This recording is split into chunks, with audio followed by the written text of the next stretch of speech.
Hello everyone, I am Dr. Sonal Jain from Department of Anthropology, University of Delhi.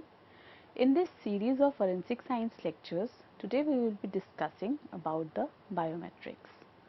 The biometrics as a process, it uses various physiological or behavioral characteristics to identify a person and to prevent the breaches of data. So there are various physiological characteristics, for example, the face recognition, the fingerprint identification, the palm print identification, or the behavioral characteristics of a person, for example, the signature, the voice of a person, or the speech recognition of a person. So all these characteristics makes a person individual and helps us in the identification of that person and to prevent any security lapses. So now we will talk about the palm print identification. In various cases, we use a single fingerprint for the identification of a person, but just like fingerprint identification, there is a palm print identification also, where we have different minutiae on our palms. In this, the hand geometry is being measured as well as various minutiae, for example, the island present, the pores present, various ridge endings, ridge bifurcations, deltas, or any other features which are present in the minutiae are being matched with the palm print, which is either stored in the database or present at the crime scene where it is being collected and helps in the identification of a person. So the palm can be divided into four parts: the upper palm, the lower palm, and then we have the left and right area. And depending on, we will see the various minutiae which are present, and this data which is stored in the database can help us in the identification of the person. If a person writes, then on the notebook or on the paper, from the hypotheta region, various minutiae are being transferred, and those can be helpful in matching the person. Whenever we take the palm print, the hand of the subject is placed on the plate with the palm down, and it is guided by the 5 pegs that sense where the hand is in place and where the hand is being placed. The resulting data is being captured by a CCD, which is a charged couple device, and the camera of the top view of the hand, including various measurements of the distance, for example, the distance between the whole palm, from the distance of the thumb to the palm to the wrist, from the index finger to the wrist, from the middle finger to the wrist. All those distances are being captured, and these anatomical distances are being taken into consideration, and a whole map is being formed with various minutiae and distances. That data is being stored, and whenever this palm print of this person is again taken or being captured, it can be matched. No two persons can have the same hand geometry or the same minutiae features in the hand, which makes this biometric technology a very advancing technology for the identification of a person. Coming to the next biometric feature is the face recognition. We identify people on the basis of their faces, how they look like, their physical characteristics. That is the same application which is being used by various softwares to identify a person. The software recognizes the face of a person, it transfers that image into 3D data or the heat map data, where different persons are being recognized on that basis. A map, 3D map of a individual's face is being created by various softwares, and that can help in the identification of those persons. So the facial recognition, if we go by the definition, the facial recognition systems are computer based security systems that are able to automatically detect and identify the human faces. The development stage of the recognition began in the late 1980s, and commercially available systems were available in the 1990s. Although the facial recognition system, they are being used from centuries to identify a person, but the actual use of this technology is being done and being started in the 1990s. It works. For the first step, the facial recognition system is to recognize a human face and extract it from the rest of the scene. Nowadays, almost each and every place, the public place we visit, they have video cameras. These places, they are extracting or they are collecting the data of each and every individual, and if a person's face is being captured from different sites, this data is being stored in the databases. This system measures various nodal points on the face.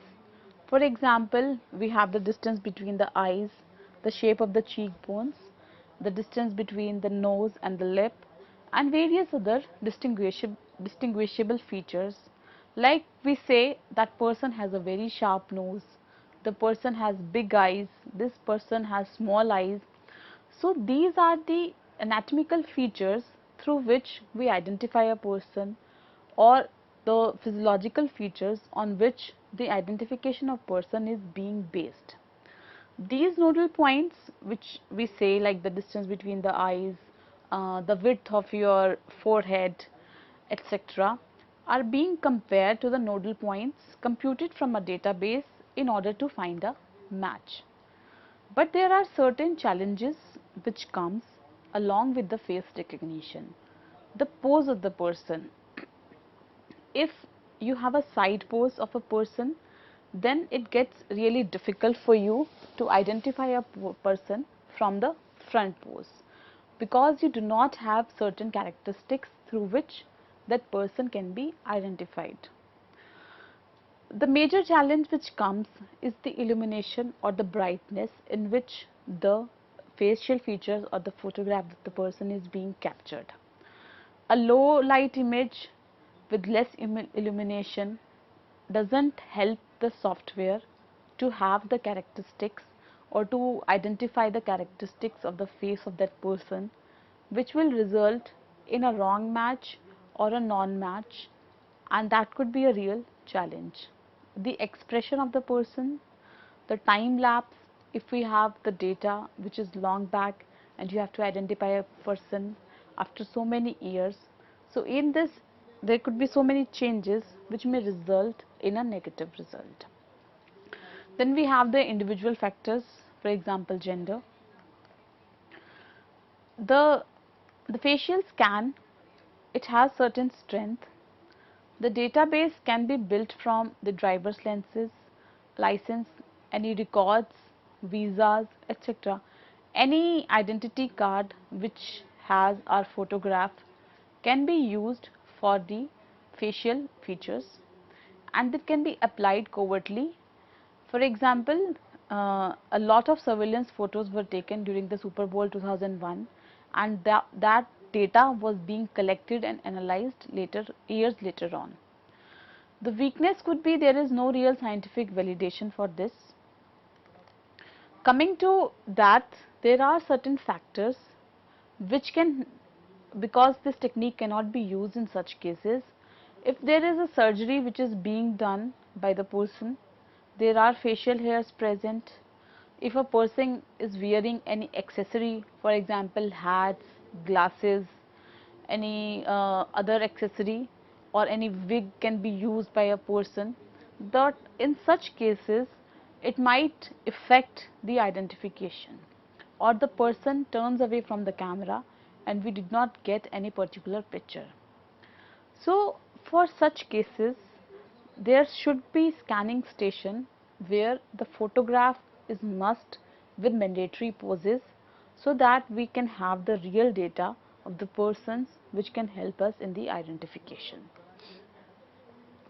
In the 3D face matching, we have the 3D image.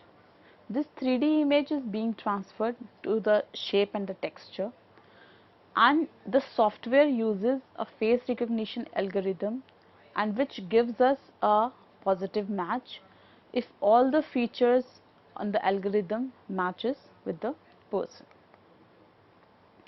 There is a very famous algorithm, eigenfaces, which is used by the research community for the matching of the faces.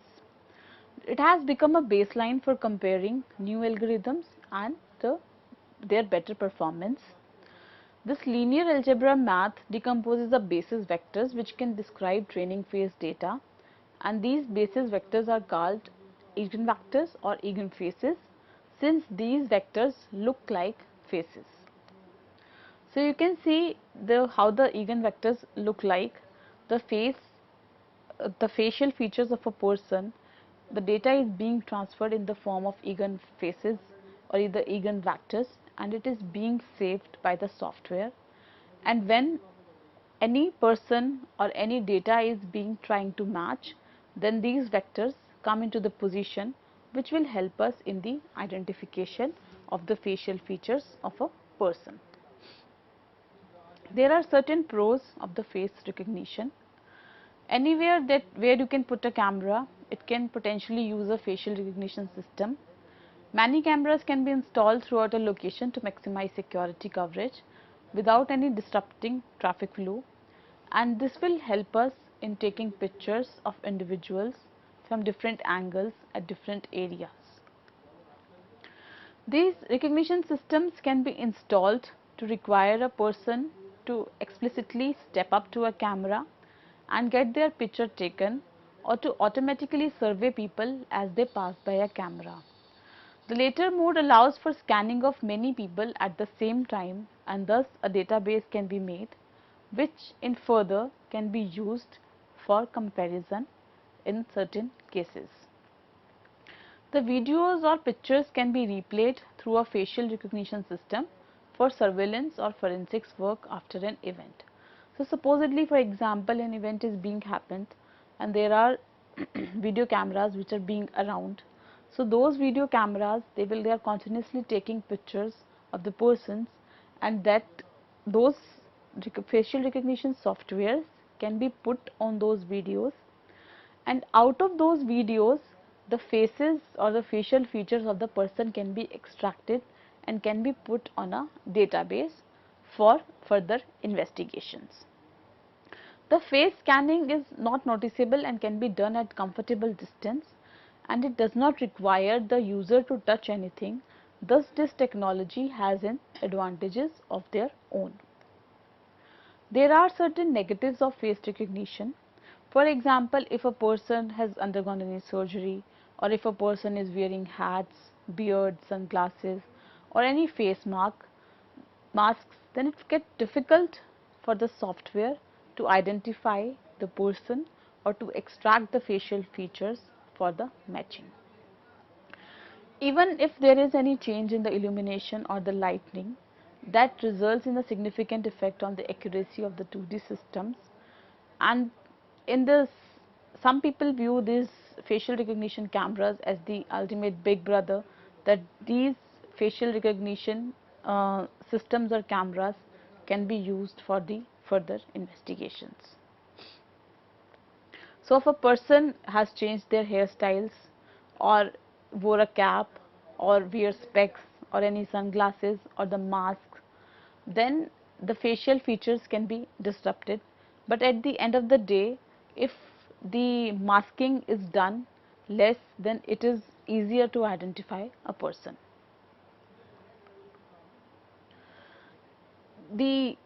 After the face recognition, another important scan is the eye recognition. We usually call it as the iris scan or the retina scan. So in this, the retinal biometrics, we have certain nerves. The pattern of these nerves is individual to a person. At the back of our eye is retina, which has an optical nerve head, and there are certain nerves which are passing, and the pattern is used for the identification of a person. It is the oldest biometrics, as 1930s research suggested. Scanning involves using a low intensity light source and an optical coupler and can read the patterns at a great level of accuracy. It requires the user to remove glasses, place their eye close to the device and focus on a certain point. The patterns of blood vessels on the back of the human eye were unique to each individual. The major advantage of iris scan or the retina scan or the eye recognition is that there is no known way to replicate a retina, and also one of the major advantages that retina from a dead person would deteriorate too fast that this cannot be used. So no extra precaution have been taken with retinal scans to be sure whether the user is a living human being or the person is no more. The difficulty in fooling such a device also make it a very great long-term high security option. In the iris scan, we have the image acquisition, where the person, after removing any eye gear, whatever the person is wearing, he will put his or her eye close to the scanner. The image is being acquired and then processed. A template is being created and then that template matching is done when the person comes later for the scan. So this scan requires the physical access control and the computer authentication for the same if anyone is trying to enter the building or any other premises where this scan is mandatory. The strength of iris scan that it uses almost 300 plus characteristics and almost 200 are required for such matching. With the strength there comes the weaknesses. If a person is in fear or discomfort, the nerve pattern may change. There are certain times when the algorithms may not work at all on the individuals, and the most importantly, there are no large databases. So whatever the data of the iris scan is available of a singular person, that can be used for the matching, and in cases where there is no database of various iris scans, so in such cases it does not prove to be a fruitful technique. The features which we have discussed so far, they were on the basis of the physical characteristics which were visible to a person. Now another term or the another technique is the behavioral biometrics, which comes with the behavior of the person. The two forms of the behavioral biometrics are the voice recognition or the speech recognition, and other is the handwriting matching or the signature matching. If we talk about the voice of the person, the voice develops in a person over a period of time. The way we speak, our accent, our pronunciation of different words is unique to a person. The signature as well as the handwriting matching is also which is developed over a period of time. The way we write, the way we form our letters, the way we hold the pen, puts pressure on the writing surface, all these makes an impression how the handwriting of two different persons are different, how their signatures are different, and which cannot be replicated. The speed of the writing matters, the tremors in the handwriting, the natural variations in the handwriting, all these behavioral biometrics are helpful in the identification or individualization of a person. So for the voice recognition, from the larynx pharynx the voice is being produced and the radio frequency of the voice of a person is being matched. The voice recognition, we can easily recognize the voice of a person, that if we hear any voice, even if the person is not in front of us, if we are getting a call from someone and if we hear that person's voice, we can easily identify that this voice belongs to this particular person if we have heard that voice before. So this is also one of the identifying individual characteristic of a person. So in the voice authentication, also known as speaker verification, This is the automated verification of a person's claimed identity based on unique characteristics of their voice. The unique characteristics are the frequency and the pitch with which a person speaks. The voice recognition is different and the speech identification is different. The speech is the way you are pronouncing certain words. The voice is what frequency you are speaking, what pitch you are speaking with. So the software matches the frequency and the pitch, and the persons can also match the speech, the accent with what you speak, and the various pronunciation of different words, how you pronounce different words. The strength of this technique is that a simple microphone is enough to record the voice, and then most of the algorithms are analyzing the voice spectrum. Voice and speech analysis can be combined together to get a better system.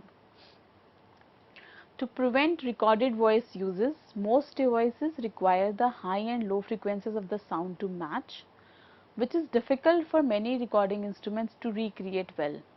Also, some devices generate random number sequences for each verification. Thus, if someone tries to mimic or if someone tries to alter any voice, then that can be easily identified by the software because the random number sequences can be matched. We have seen so many times that some person tries to mimic the voice of any other person or the celebrities, etc. But if we go for the analysis and we generate the sequences in the random number, then we can see the voice does not match, and thus this technique can be used for the identification of a person. Similarly, the signature recognition and the handwriting recognition, the system sensors can include a touch sensitive writing. This will help us to know that at what angle the person is writing, what pressure the person is putting, in which direction he is writing. So this signature biometrics is on that basis, by the angle of the pen you are holding, the pressure you are putting to make your signature or to make your handwriting, etc. All those are being recorded by the touch surface.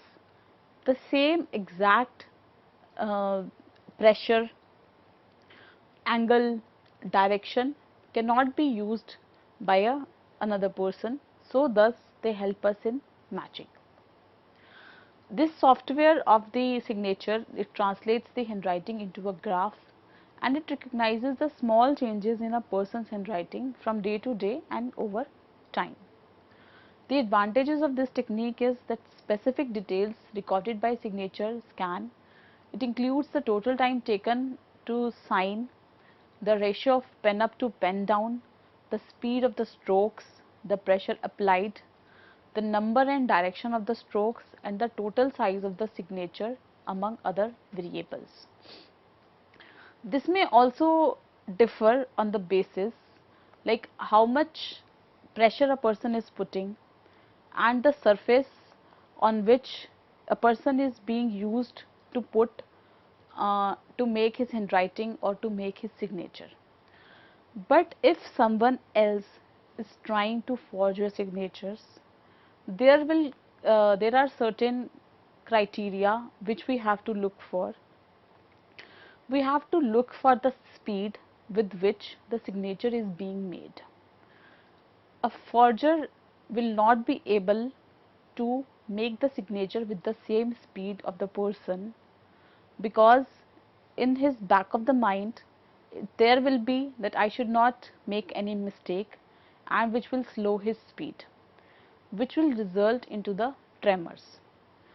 So in the cases of handwriting matching or the signature matchings, the tremors will let you know that these signatures are being forged.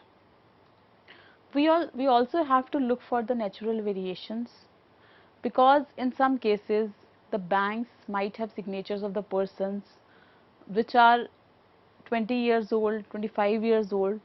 So in cases if the person has grown old, with time the signatures might show certain tremors.